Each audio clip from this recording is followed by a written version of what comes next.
Good day, everybody. Rob here at WesternPacificWeather.com, and it's currently the 5th of February 2011, and out there today we still have the remnant of Tropical Cyclone Yasi here, just spinning over the southern territory, eventually getting wrapped up in this upper-level trough that continues to extend out across country Victoria here, down towards Tasmania, and even all the way out towards the South Island of New Zealand here.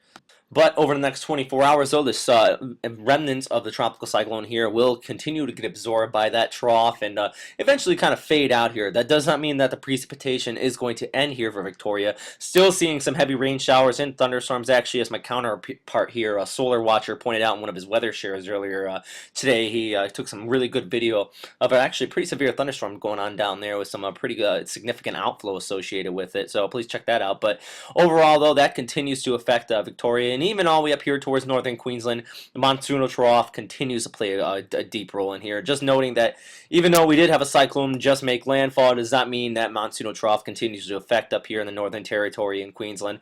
Still having about 90 degrees sea surface temperatures all up here in the Gulf of Carpentaria out towards the Coral Sea.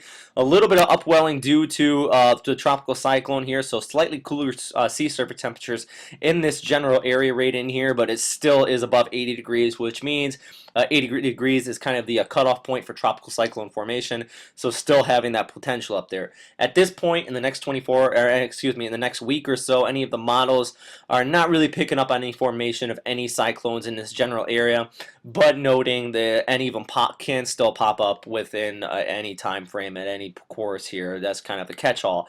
But as of right now, not looking at any formation, but still going to be seeing those isolated thunderstorms here in the northern part of Australia.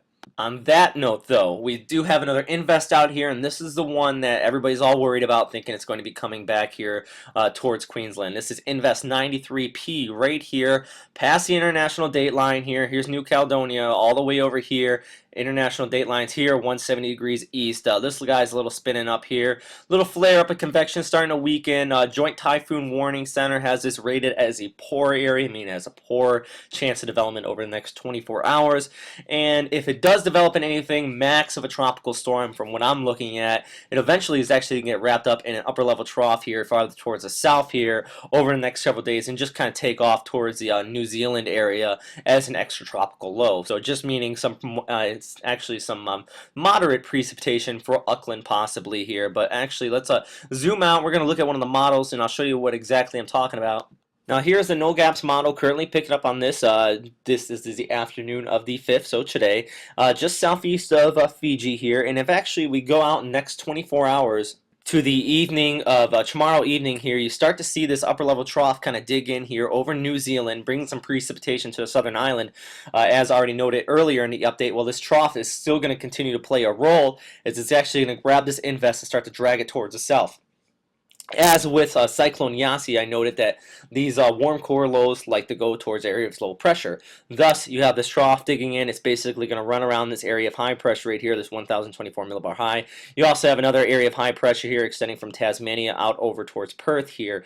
And that's really going to want to run in between the middle of that and this trough right in this location here, ending up right around the North Island of New Zealand. You're going to see some moderate to minor precipitation out of this. So that's where it is at this time, going out another 24 to 48 hours to the morning of the 8th, showing the cyclone or the remnants of this invest. Actually, I wouldn't call it a cyclone at this time at all. It's probably going to be just an area of low pressure, very weak, tropical depression-ish at most. So looking at some precipitation on North Island, maybe moderate winds about 20 to 30 knots. I would not expect anything more out of this system, and definitely it is not going to be impacting the Queensland coast here and all the way down to New South Wales.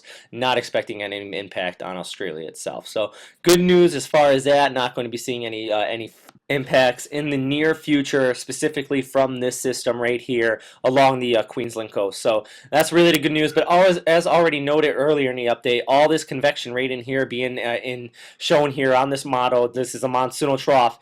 Any storm can kind of form up along this if the shear starts to reduce. You still have those high sea surface temperatures and that high amount of convection. So just got to closely watch this monsoonal trough here along the northern coast.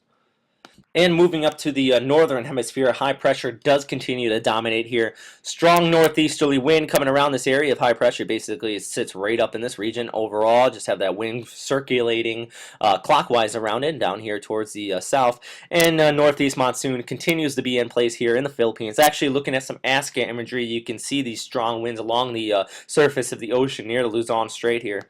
In the top left part of this map right in here, winds right around 20 to 25 knots with some gust up to 30 in certain locations here, especially with the funneling through the straits there. So northeast monsoon still in effect here. Good news.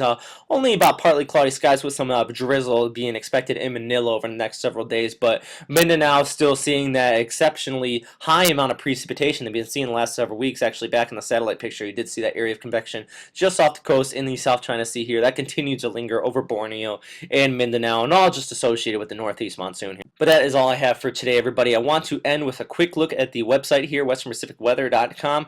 Still have all these charts in here. I actually added some new satellite pictures and tropical charts to encompass the southern hemisphere as well. Those are all new in there. But also another thing, I added Solar Watcher into the front page here, and also meteorologist Robert at Carefield will be joining westernpacificweather.com as well here soon. No images in here just yet. He hasn't put any updates yet, but start to expect them by later next week. And also, I still have my updates here as well. Reason why I'm putting this out here, though, now the reason I put that out there is I'm going to be going on work-related travel here, so I would be unable to put out videos daily for the time being. So please, if you're on YouTube, subscribe to those other posters, and also continue to check here at westernpacificweather.com. Plenty of good tools to use and forecasting and basically overall knowledge here out here in the Western Pacific. So thanks again for listening, though. If you have any questions, comments, or suggestions, as usual, you can post them here at westernpacificweather.com or on the YouTube channel. So thanks again, guys. And I also want to note out thanks for everybody putting out the nice comments here and all the help that you put throughout Cyclone Yasi down in the southern hemisphere. Really good news coming out of that, and no deaths directly related to the cyclone. So that's some exceptionally great news coming right out of there as well. So thanks again. I hope everybody has a great day. Stay safe out there, and that's all for today. Bye.